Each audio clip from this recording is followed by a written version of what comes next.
Hi guys, welcome back to Contest Prep University. I'm Joe Klemczewski with Adam Atkinson. We're talking about your first contest, and specifically today about the check-in, what to expect at competitors meetings, check-ins, all of those things. So most promoters, of course, we've talked about this through the series, have an information packet and a schedule, and I've already advised you to make sure you're printing that thing out, going over it multiple times, highlighting things, maybe even writing out your own flow of what you need to do.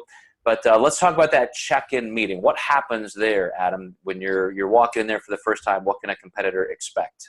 Yeah, so check-ins can sometimes be the day before the show or the morning of, so that's something always to pay attention to. But at this point, you've usually already sent your entry in, and you're just checking in to make sure, one, that you're signed up for all the divisions and classes that you need to. If you're in men's physique or women's bikini, you're going to get measured by your height. Classic physique is going to be height and weight. And then with women's physique, it's going to be height. With men's bodybuilding, it's going to be by weight. So they basically check to make sure you fall into the right categories. So as a bodybuilder, check-ins tend to be almost more paramount for bodybuilders who are, making weight, maybe keeping water a little low just to make sure that they do make the appropriate contest weight that they want to compete at. With women, a lot of times your height shouldn't change from the moment of entry into the day of the show. So you pretty much usually have an idea. They might be a quarter of an inch off here and there, but it's usually pretty standard. We know where you're going to end up. And, and there is a little variability to that, though. I agree, your height shouldn't change, but the way you measure it versus somebody else could. And so I just went over this with a client recently who said, well, here it's only by 2-inch increments, and I'm kind of right on that line. So where are they going to put me? And I said, well, we don't know. You got to be ready for both. And, it may or may not matter. Sometimes it actually does, but you're right that you have to put this down accurately, so at least there are no surprises or as few surprises as possible with them trying to move people in the right direction. But weigh-ins, for a new competitor, you may be really surprised that your scale versus their scale can be quite different, or you're used to weighing yourself in the morning and now you've got to weigh in at 5 in the afternoon.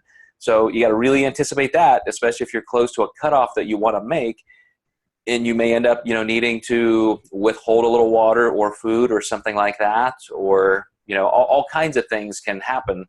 But I have seen people get thrown into a weight class they were not expecting, and the outcome was not at all what they wanted. So that's something to factor in. You're also going to get your numbers. At a check-in, they're going to, kind of herd you through a process probably where this person takes your entry or whatever you need, or gives you a wristband, for your coaching pass, or, all kinds of administrative things like that. But then you're going to be getting a number. And what we're going to talk about in the next episode is you're probably going to also have a competitors meeting. And sometimes those are at the same time, or, maybe check-in is all day long on a certain day, and then the meeting is on another day. But what else happens at that check-in that you have to be ready for? Do you need to bring money? Do you need to bring your ID card for the organization? What do you have to have on hand, Adam? Yeah, always make sure you have your ID, extra cash in case you decide to cross over into another division.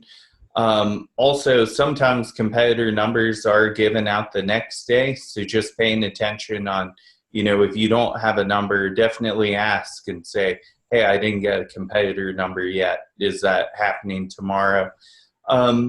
Other than that, it's pretty standard.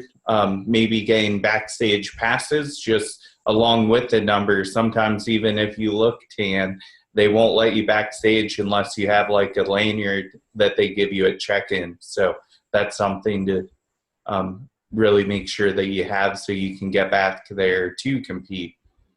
And speaking of money, sometimes they have some gear there. So if you want to, buy a t-shirt, sweatshirt, things like that, they may have that for the particular show. Another thing is, if you're in a drug-free organization, your polygraph test, your analysis might be at that same time where, of course that's going to be scheduled ahead of time, but you may be doing that at the same time. You know when you're scheduled for that, and so you go and do your check-in there. So again, just make sure you're watching the schedule, make sure you're at the right places at the right time. But stay with us, because in the next episode, we're going to talk about the competitor meeting and what to expect there. So we'll catch you that time.